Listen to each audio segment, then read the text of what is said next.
BBOR Black Box Online Radio, coming to you from West Virginia at heart and from around the globe. And hello everybody, today is Wednesday, another Ripper Wednesday. Welcome to the show. On Wednesdays this year, I've been talking to you guys about Jack the Ripper, perhaps the world's most famous unsolved murder mystery. Jack the Ripper was a serial killer who operated in England in 1888. Whatever happened before or after that is still part of the mystery. And in this episode, I'm going to be revisiting the subject James Thomas Sadler. Now, some of you Black Box Online Radio subscribers will remember that I did mention him when I did the recent episode on the murder of Francis Coles, and he is the prime suspect in that case. And I decided that he needed another look at because there was a different true crime story that I was talking about here on Black Box Online Radio, and that was the murder of Pauline Stormont from 1971. With the murder of Francis Coles, she is attacked in England, and the footsteps of the perpetrator can be heard as he is running away, and the man whom she had spent the majority of the evening with was James Thomas Sadler, and it's like he even had a disheveled appearance, he had been beaten up, and he had blood on him, and Francis Coles had been attacked with a knife, she had been cut multiple times, so there clearly had been some altercation that had taken place involving Francis Coles and some altercation that had taken place involving James Thomas Sadler. So that's why I thought this story needed another look, because I was reading about Pauline Stormont's case, and she was murdered in 1971, and prior to her death, a suspicious man was seen following her throughout the course of the evening, and she ended up being stabbed 7 times, and again, there was the story of the authorities found this guy sitting in a car who had blood on his clothes, and it just seemed like, how many times are we going to have a prime suspect who is in the area who has just clearly been through some type of struggle, and this person just is not the killer? That's why I wanted to look more at James Thomas Sadler, because not only is he a suspect in the murder of Francis Coles, he goes on to be a suspect for the entirety of Jack the Ripper's killings. And there's even one line that I found online when I was reading about him that he was arrested for the murder of Francis Coles, and the authorities announced not only did they find the murderer of Francis Coles, they found Jack the Ripper. So let's go back to the very beginning.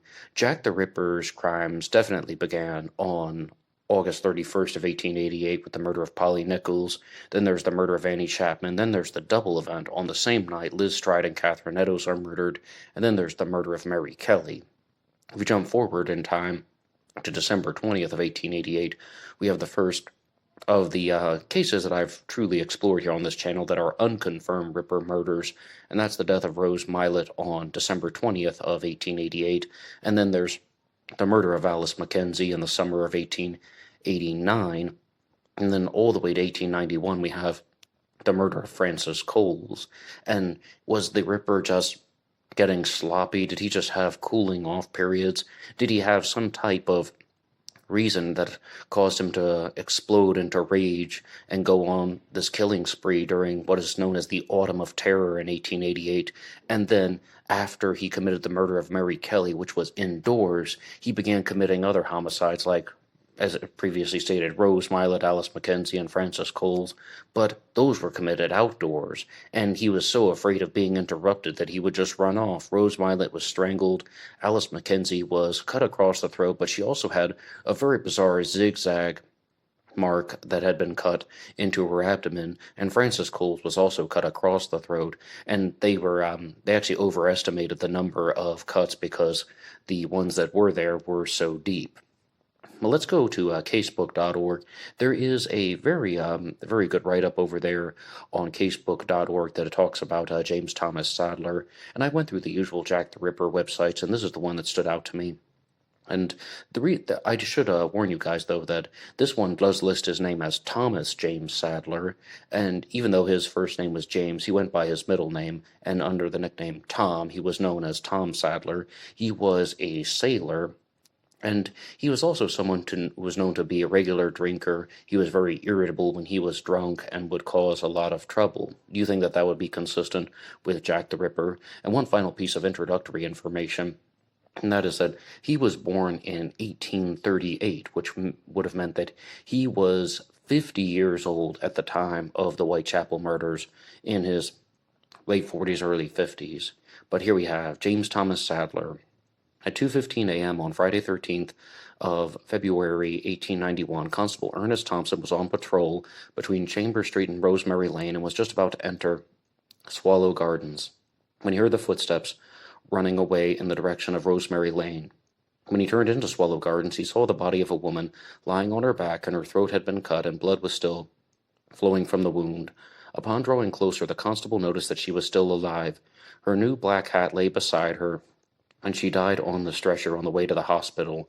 The woman was identified as Frances Coles, a 25-year-old prostitute.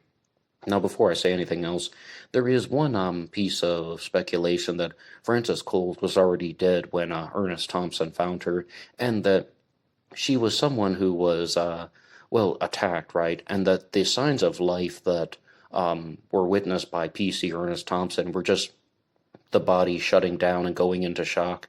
And I even pulled up a free sample of the book The Return of the Ripper by Kevin Turton, which is all about the murder of Frances Coles, and that is when the hypothesis is laid out that these signs of life that he witnessed were just the body shutting down and nerves that are flaring, because the sign of life that he is specifically referring to is one of her eyes was able to open and close, but because of the intensity of the wounds, it's quite possible that she had already been dead.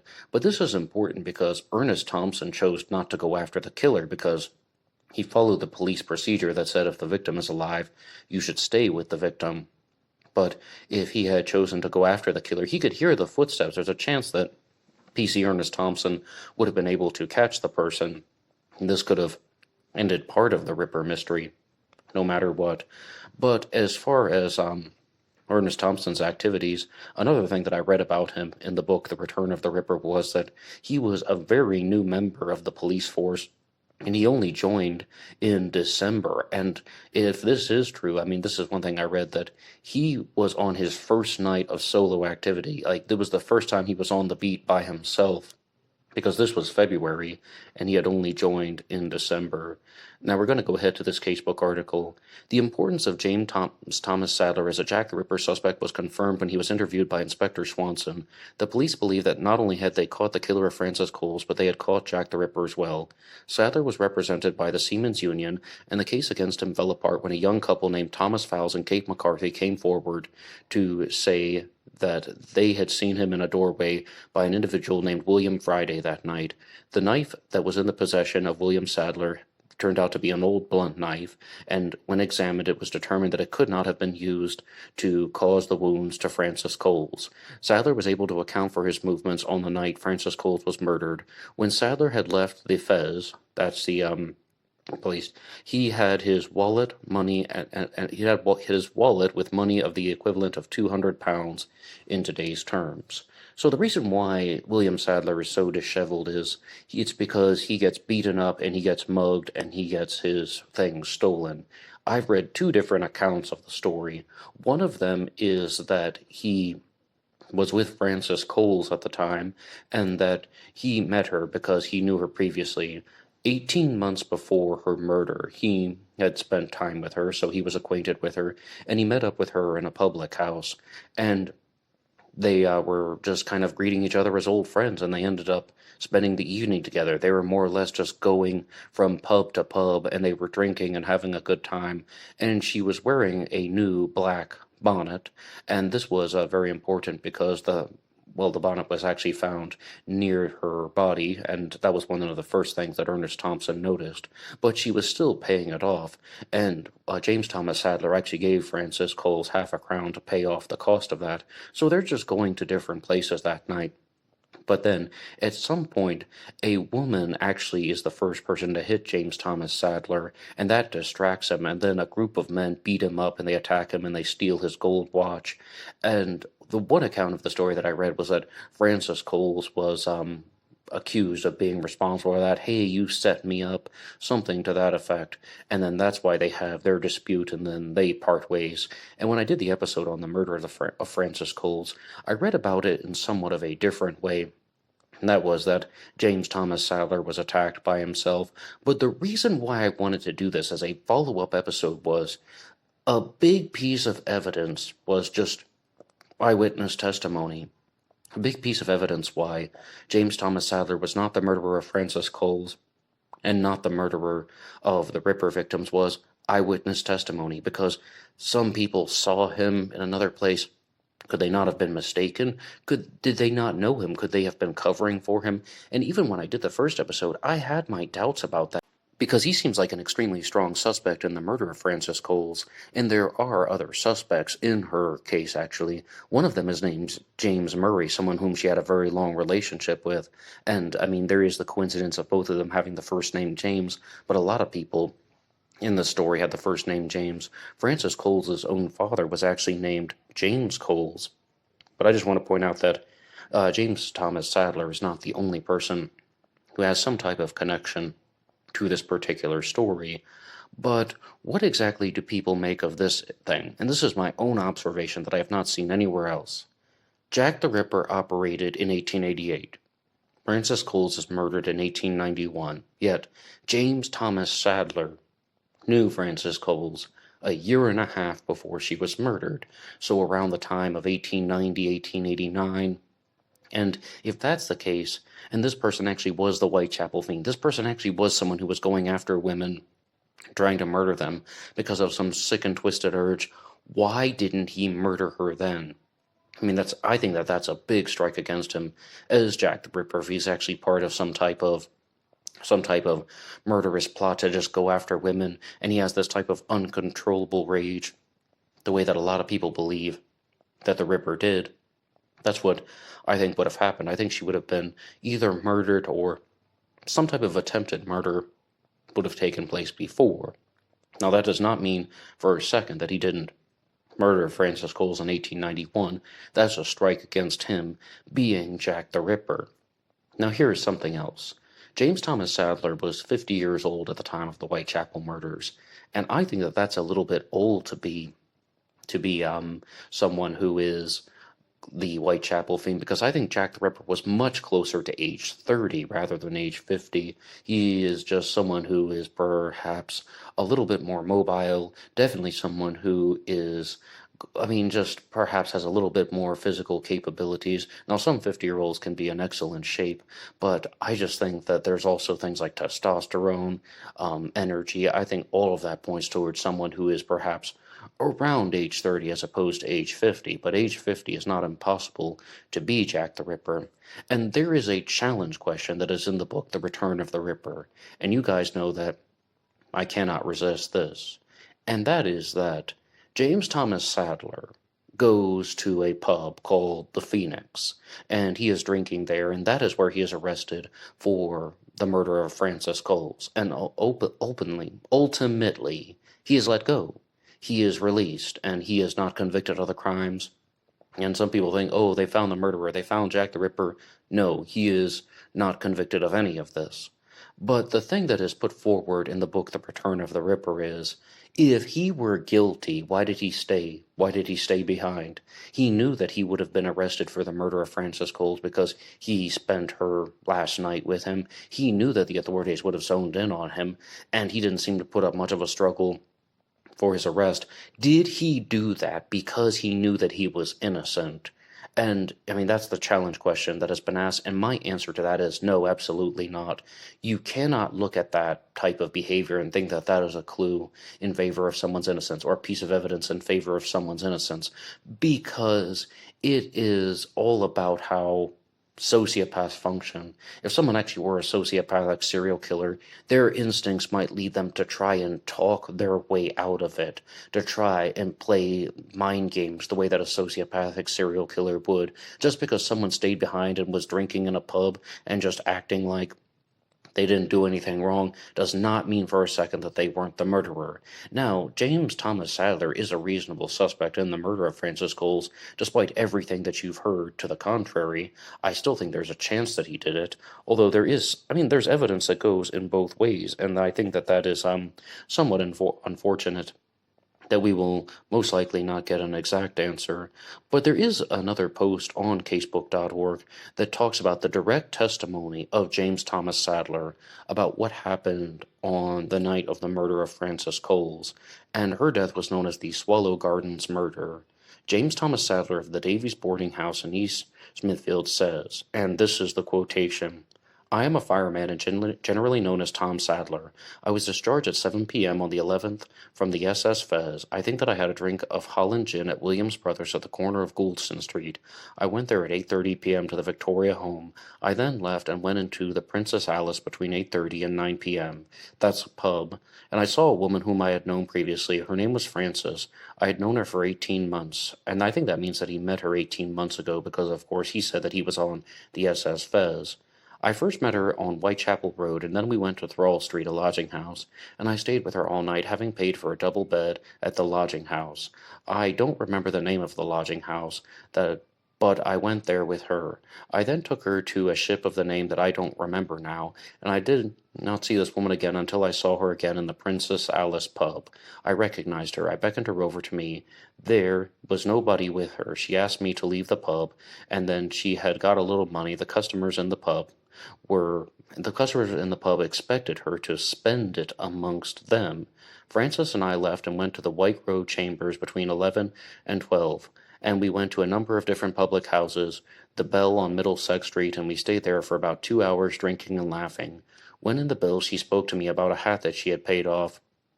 She had paid a shilling off a month previously. We then went to the bonnet shop, and I gave her half a crown which was due for the hat. On the next night I went to Dorset Street. I cannot say which way, but possibly by Leman Street. When I got to Dorset Street, I went to the lodging house where I had stopped with Frances on the previous night, and I found her in the kitchen with her head on her arms. I spoke to Frances about her hat. She appeared half dazed from drink, and I asked if she had enough money to pay for the double bed. She said she had no money, and I told her I had not a farthing, but I had £4.15 coming to me.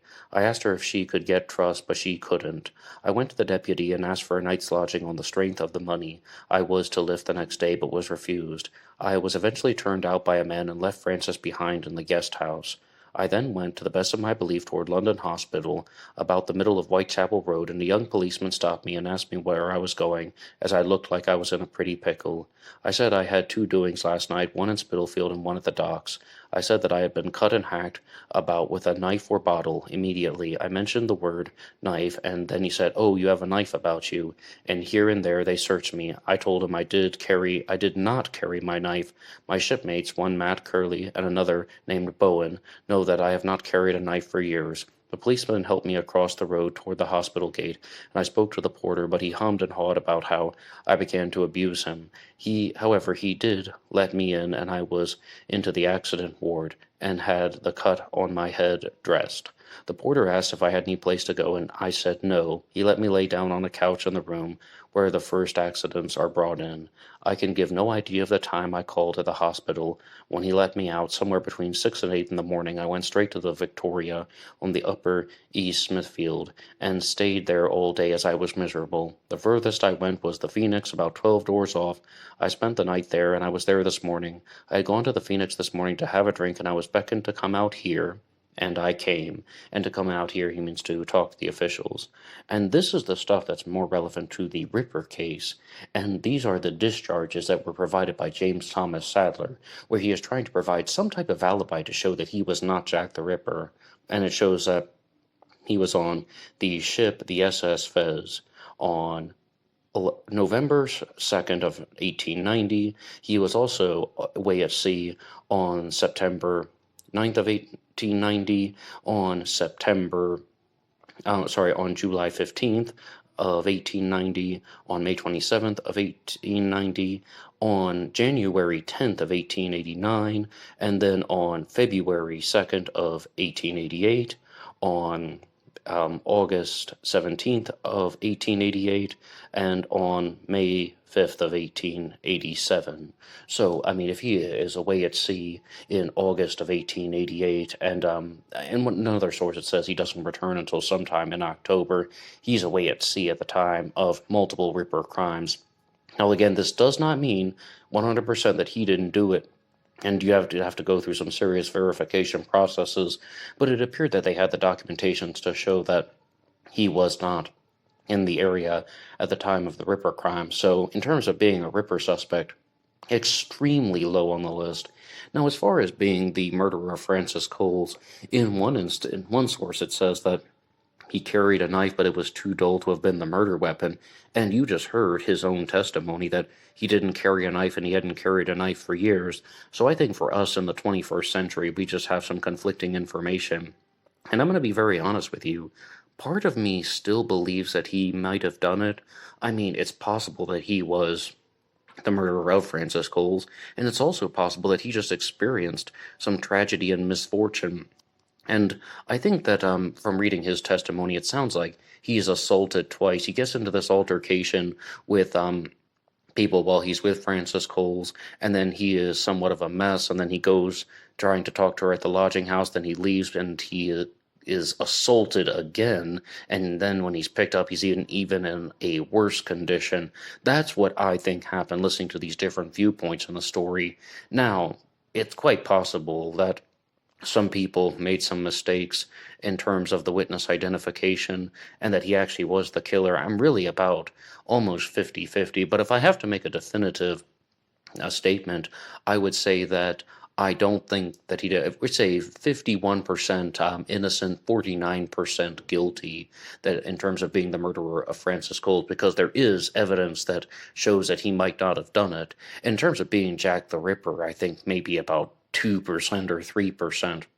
You'd have to provide some type of explanation as to how and why these ship discharges were false, if he has evidence to the contrary. But in terms of being the murderer of Francis Coles, 51% innocent, 49% guilty, I mean, there's just all of these suspicious things that are happening with him around the time of her death, not to mention the fact that he is assaulted twice in a very small amount of time. That does seem to indicate the chance of guilt. But what do you think?